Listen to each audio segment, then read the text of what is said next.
day-to-day life where you might have to use two muscle groups at once.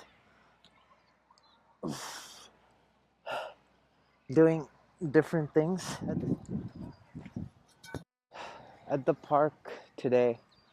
But I brought my cable attachment with me so that I don't have to be restricted to just kettlebell and steel mace style exercises, though I will use the steel mace and kettlebell quite a bit.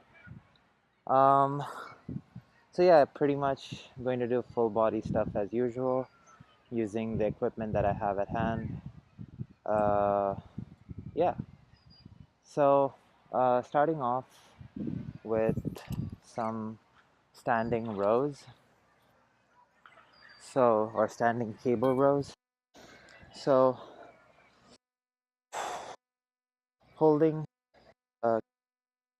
one of the things that I do is to turn in, and you see how it gives like a slightly more stretch in the lat when you turn, as opposed to just staying here and doing the row. Uh, Turn, rotate the wrist, because that allows you to exaggerate the stretch. Also, if you like, sit back a little as you're doing it, that further exaggerates the lat, helping you get a much wider, complete back development.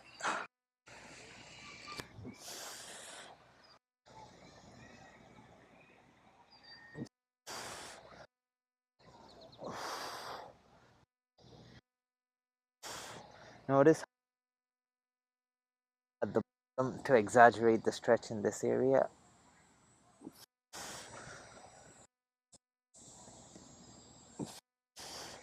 The lats are a really huge muscle group that start from the shoulders and go all the way to the hips. And by limiting the range of motion, or by doing too much in a limited range of motion, you get, your lats will still grow, but it's, I guess, robbing it of some of its functionality and mobility.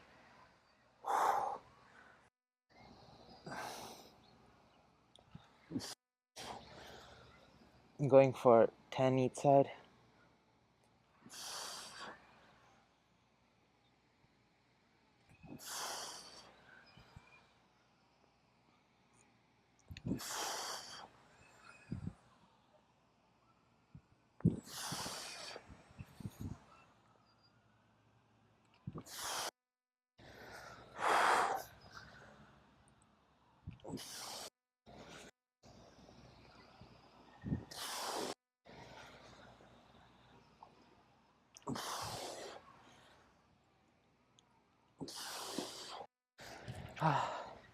Then supersetting that with some steel mace 360s for 10 each side.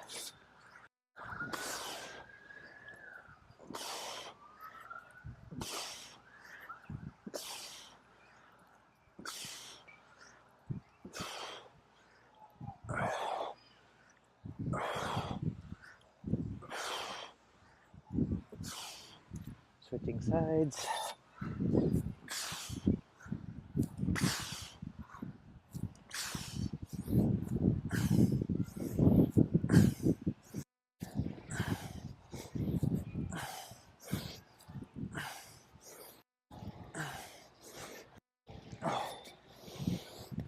Going back to a previous thing that I was saying about mobility.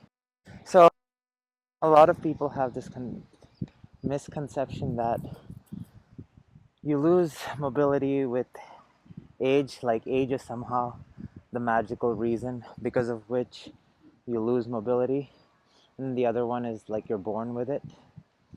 You can definitely be born with different levels of it, but that doesn't mean you can't get good at it. Mobility essentially is your muscles being weak at a certain position.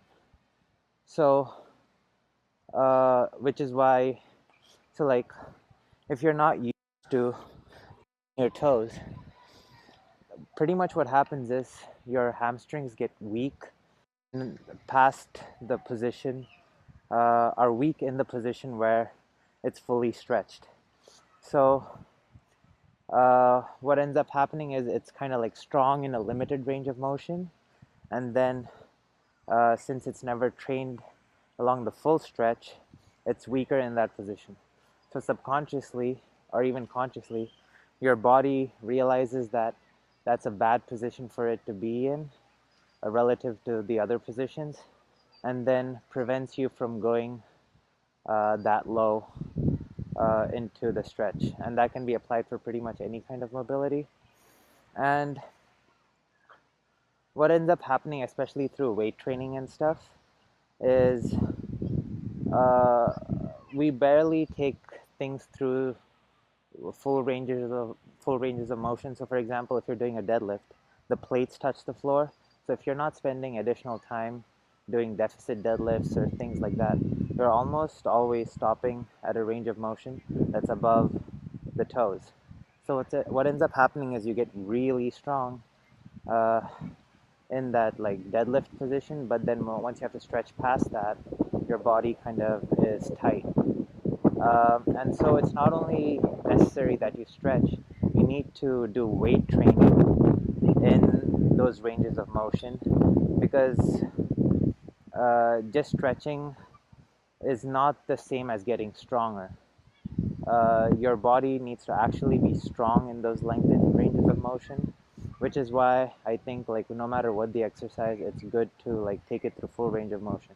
Now occasionally you can do limited ranges of motion and stuff like that, but if that's the majority of your training, it's going to affect mobility. Anyway, just a little rant. I'm going to do this for 5 sets.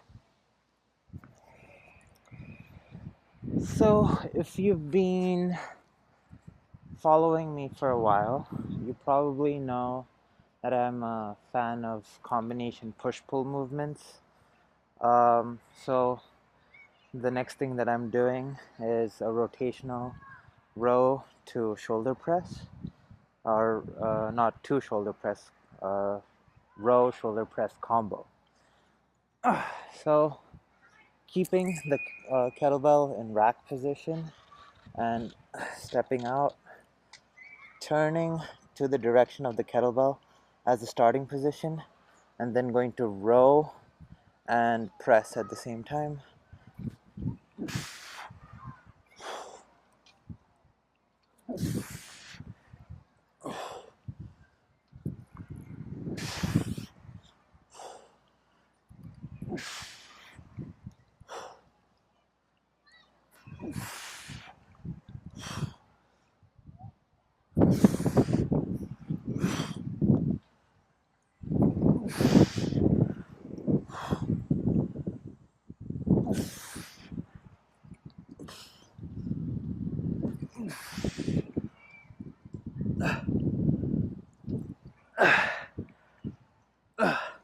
Going for 10 each side.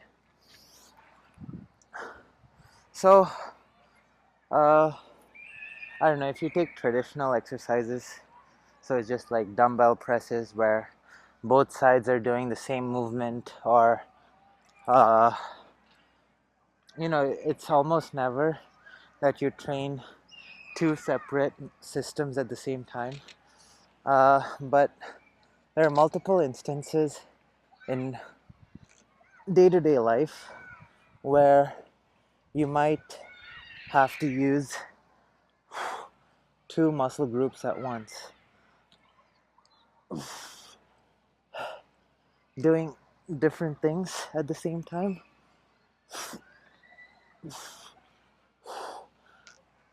Let me finish the set before I try to express what I'm saying.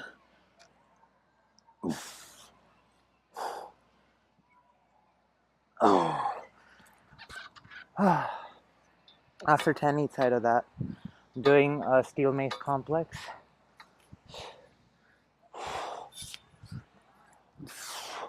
Starting off with 3 steel mace 360s, 6 shoulder press,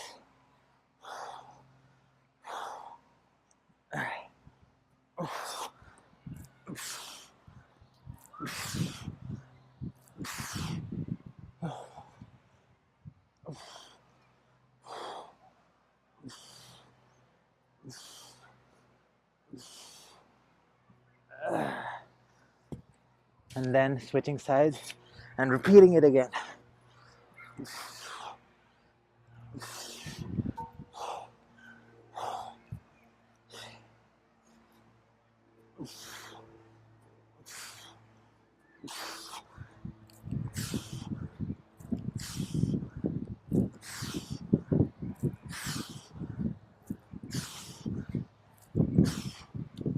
I did 6 360s, whatever.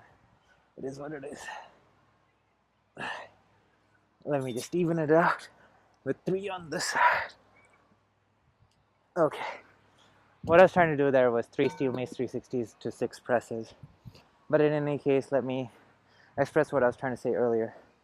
So, there are a lot of times, I would say, where you're using your body more as a unit than individual muscle groups when it comes to day-to-day life or even in different kinds of sports. So for example, in basketball, you move from directing force from your legs into the arms where it's like triceps and shoulders. So that's an instance where in a sport you're transferring from legs to arms. Then let's say you're rock climbing. You might have to pull yourself close with one handle, and then while you might almost have to, so like you might be holding something here and pushing off something here for whatever reason. So like if there's one handle here, you might have to almost like put your hand overhand to kind of like keep yourself in place. It's just a thing that I can think of right now.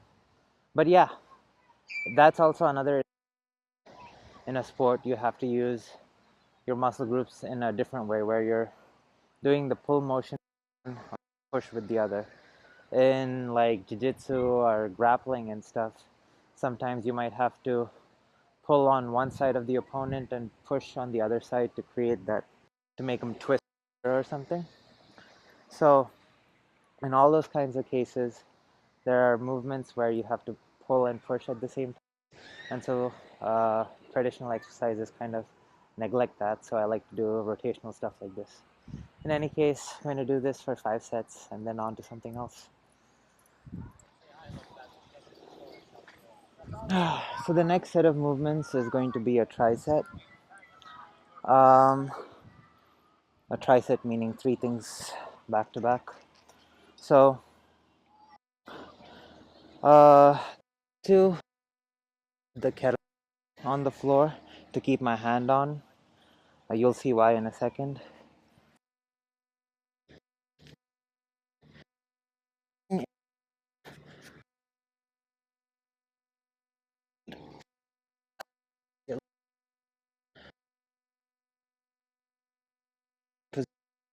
I'm going to turn into the side the cable is pulling me and press as I'm coming down. Motion on the cheating with the cable, the stretch, staying in the position where the core mostly leaks, or at least I feel it.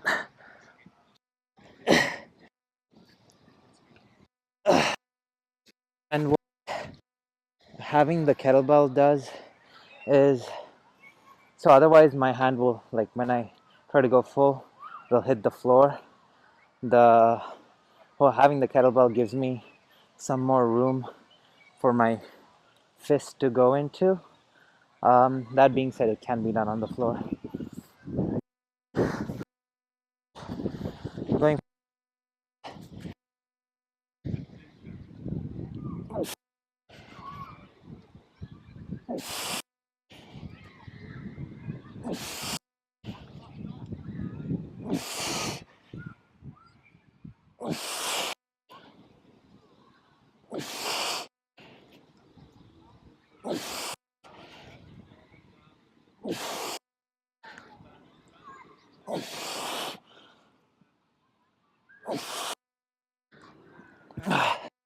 Then moving into rows with the kettlebell,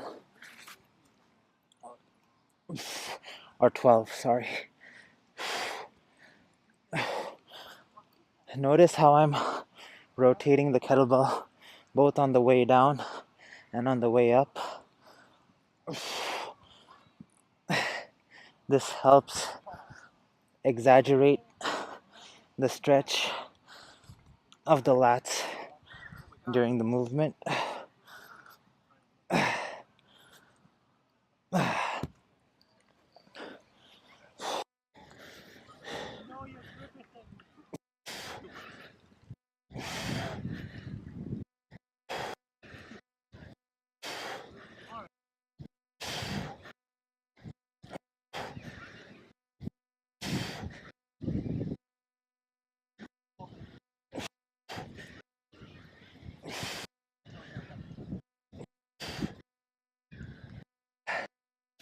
And then with alternating steel mace 360s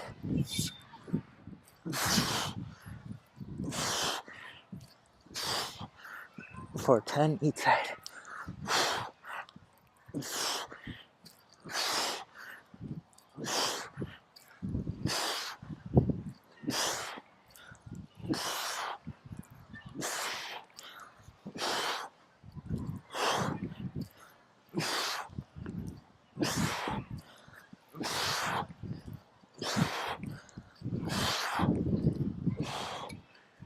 With each set of the alternating, I switch whatever hand's on top just to even things out.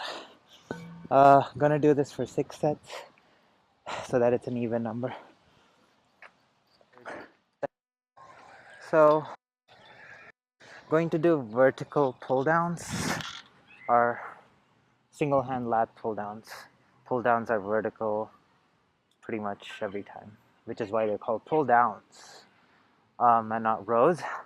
So, yeah, doing single arm pull downs, not doing any rotational pressing or anything like that, just focusing on the stretch of the lats. So pretty much like what I was saying earlier, rotating while I stretch. So like this movement of kind of looking this way at the top of the motion is going to exaggerate the stretch in the lats, which will give you a more complete development and also better range of motion in the like whatever, like this whole area. So going for 10.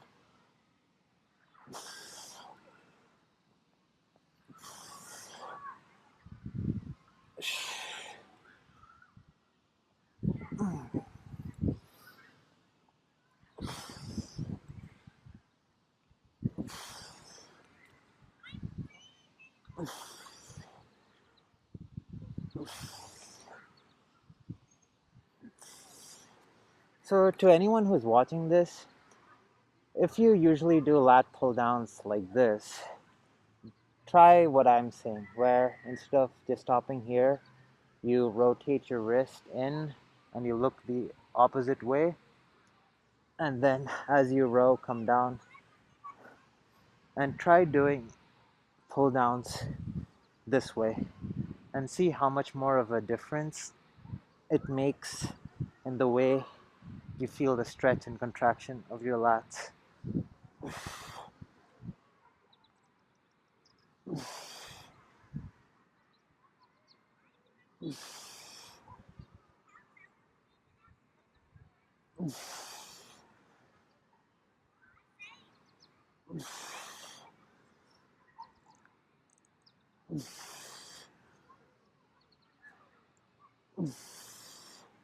Whew.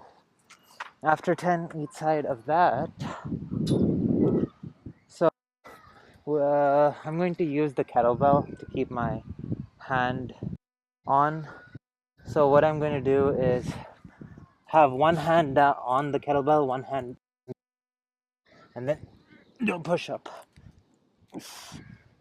Going for 7 each side.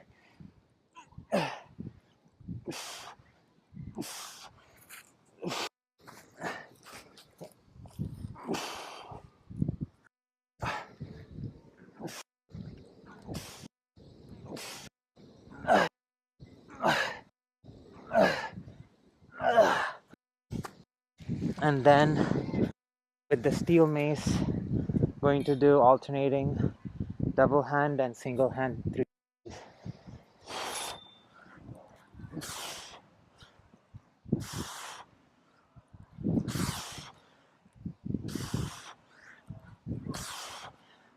6 of each on each side.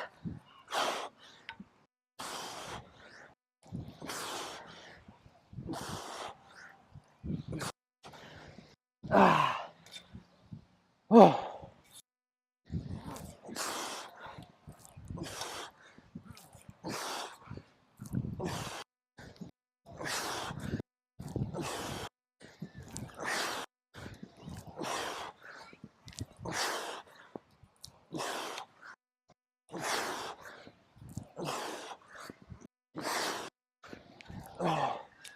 Oh.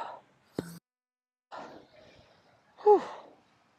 Doing this tricep for 5 sets, and I don't know what's next, but we'll see. I do want to juggle for a bit at least, but I don't know if that's next or after.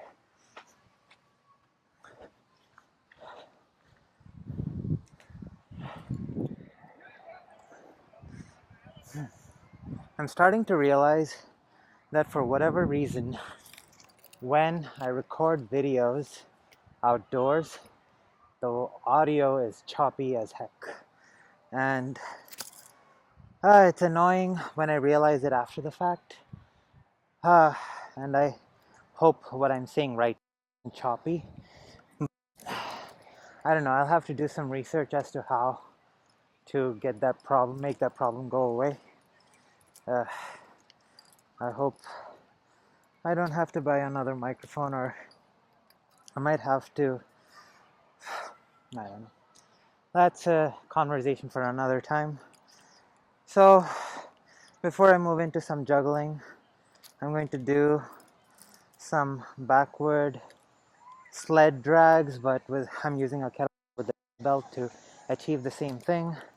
And I'm only using a 35-pound, but it's a much longer distance than the gym's turf. And I'm going to sprint back with the weight. I'm going to do 5 of this. This is my 3rd set.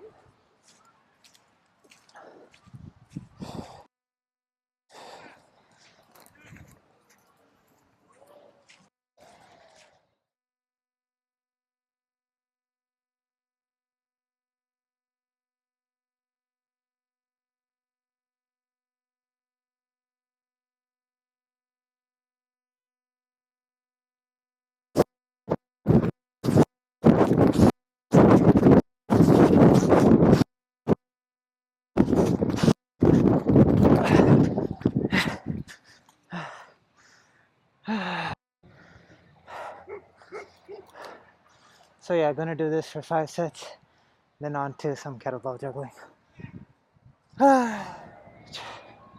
So moving into some kettlebell juggling, trying this thing where I have both. So the microphone that I bought comes with 2 transmitters. So I'm keeping both transmitters on at the same time, but keeping one transmitter close to the microphone, so hopefully it doesn't feel like too much of a break in sound, or at least that's what I'm hoping for. Let's see how it ends up working. In any case, some kettlebell juggling and chatting.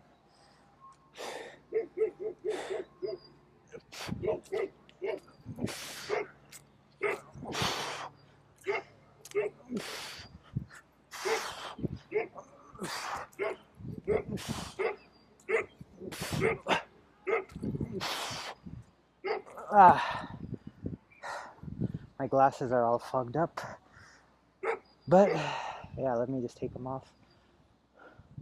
In any case, like the previous video, is just gonna kind of chat as I juggle for a little bit. Gonna leave my glasses here for now. Don't let me forget them. Kidding. So,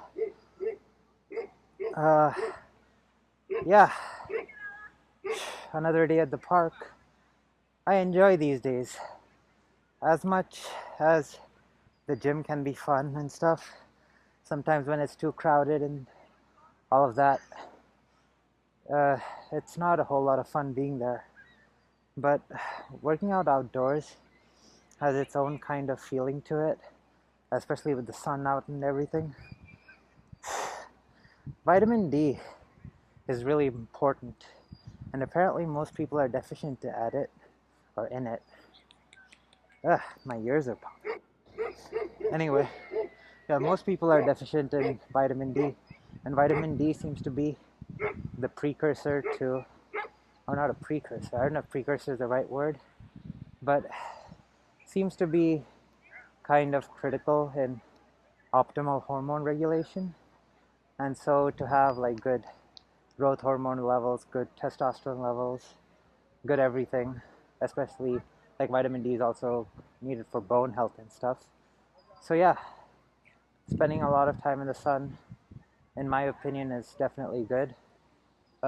If you're not someone who's in the sun a lot, definitely kind of progressively overload your way into it, which means introduce yourself for 20 minutes, then 30, then so on and so forth. In any case, another sequence.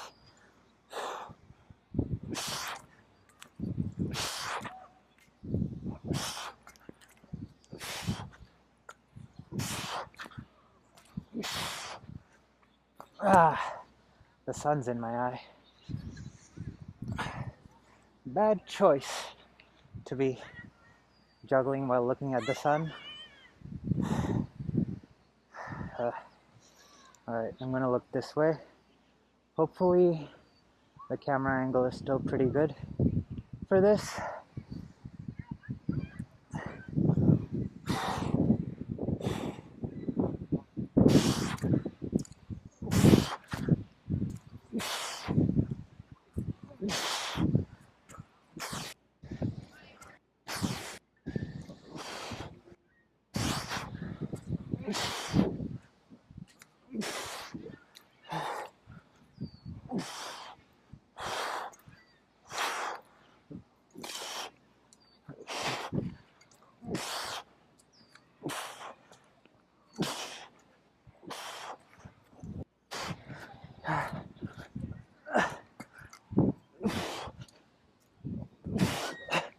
Ah, not bad. Ah. So when I juggle, or so I've been watching, or I follow quite a bit of kettlebell jugglers, and I try to like notice what they do and try to implement a version of it in my style, I guess. I don't know, but that being said, there's quite a few moves that other people do that I don't do yet, or I at least feel sketchy about doing. So one of them is like where they throw it from behind the back and make it go over the head. And I'm like, there's a lot of risk, I would say, if you mistime it, of hitting your head or something. So I just get sketched out by some of those ideas. Eventually, someday, I want to try stuff like that. But at least right now, I'm pretty content with the way I'm progressing right now.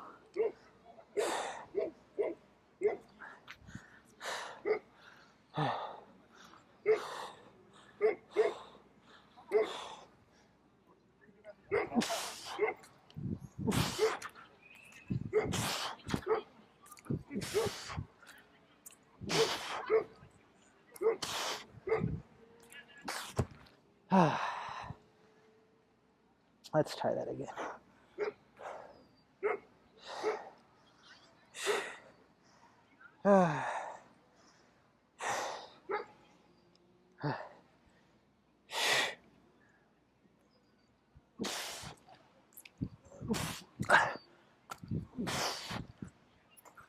Come on. Let's try that again.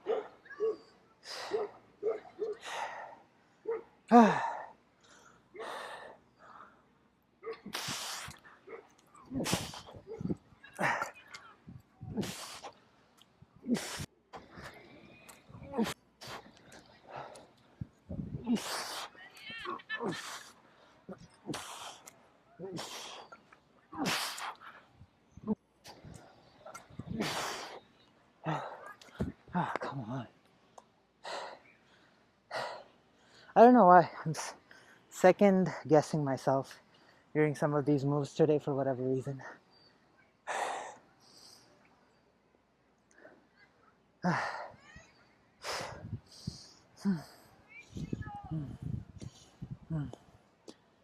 Well, let's just talk about diet for a little bit. So, haven't eaten anything solid today so far. Had 2 cups of tea, but like really big cups. I think one of my cups is probably 2 cups. So essentially 4 cups, but all of them were like whole milk. So essentially 4 cups of whole milk is what I had. Yesterday I had 2 pounds of beef, cashews. I don't know how many exactly cashews. 2 apples. Uh, what else? Some cheese, barbecue sauce. Um, what else? And yeah, 5 cups of whole milk probably. I like drinking milk a lot, especially like cold whole milk. I have to refrain from drinking Fairlife chocolate milk because that stuff is the tastiest, most addicting stuff in the world. Okay, on to another sequence.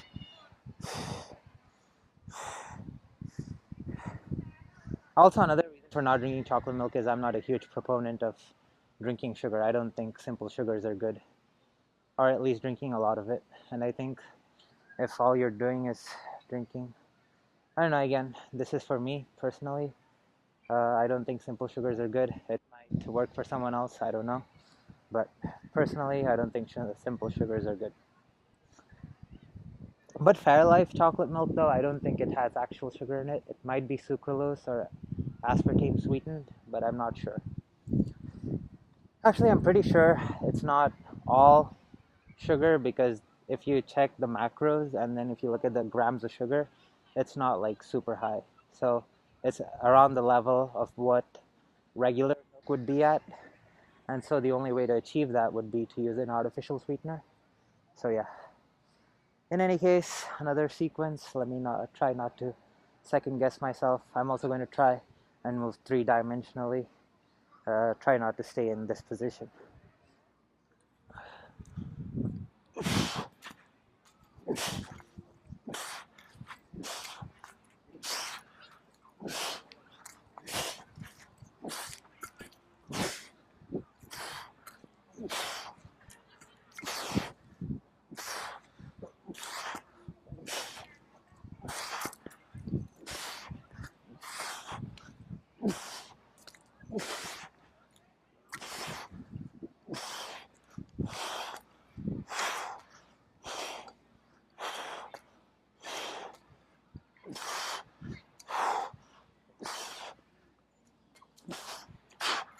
Ah!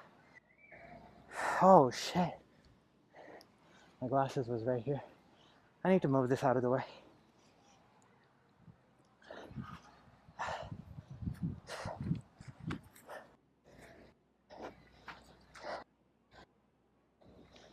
Ah.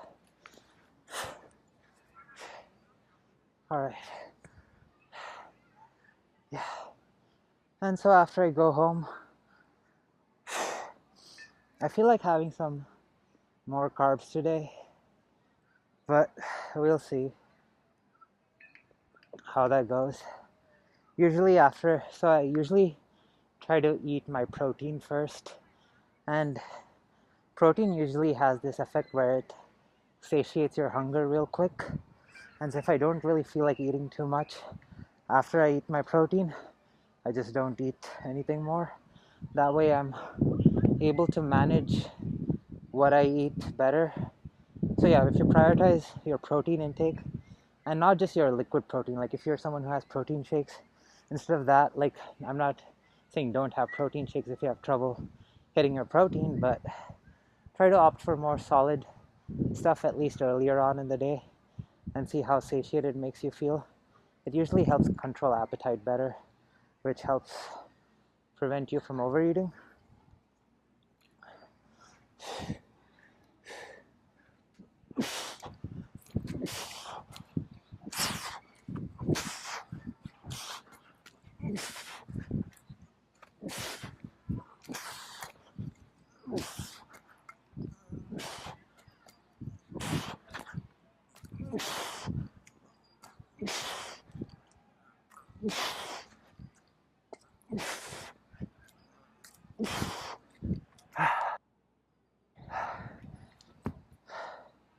thought that was pretty good.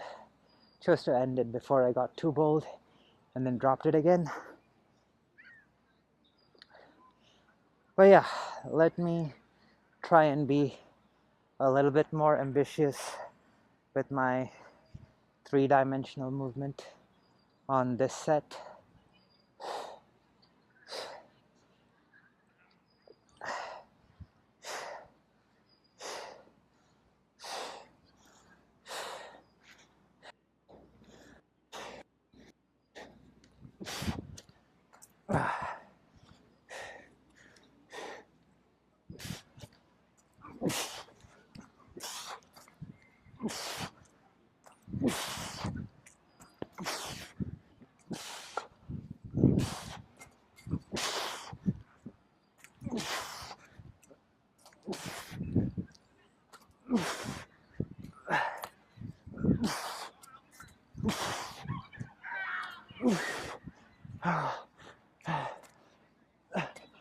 Ah, come on.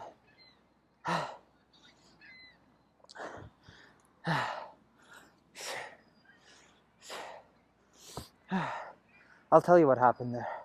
So if you notice, before I ended, for a while, I was just like facing straight.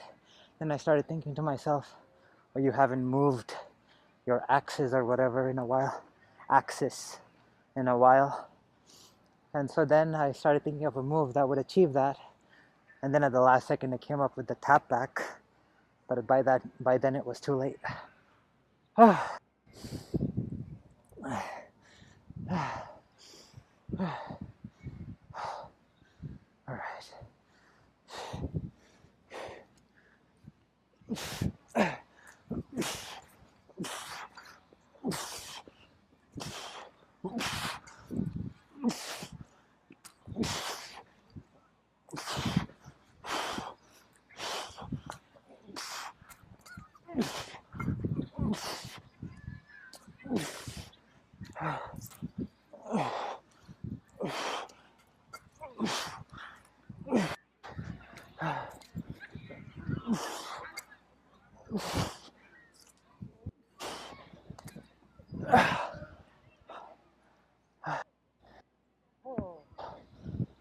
That was pretty good. 2 hours, 46 minutes into the workout. I had a little mishap on the way here. So my wagon that I used to drag my weights around came with this bag, and the bag ripped on the way here. And so I had to figure out a way to carry all this stuff with me. So now, kind of dreading taking all this stuff back. The things I do. All right, let's go for the last successful sequence before I head home.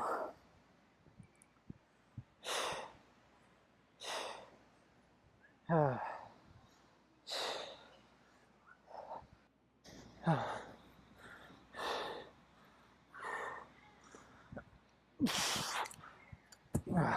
damn it.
All right, I'm done.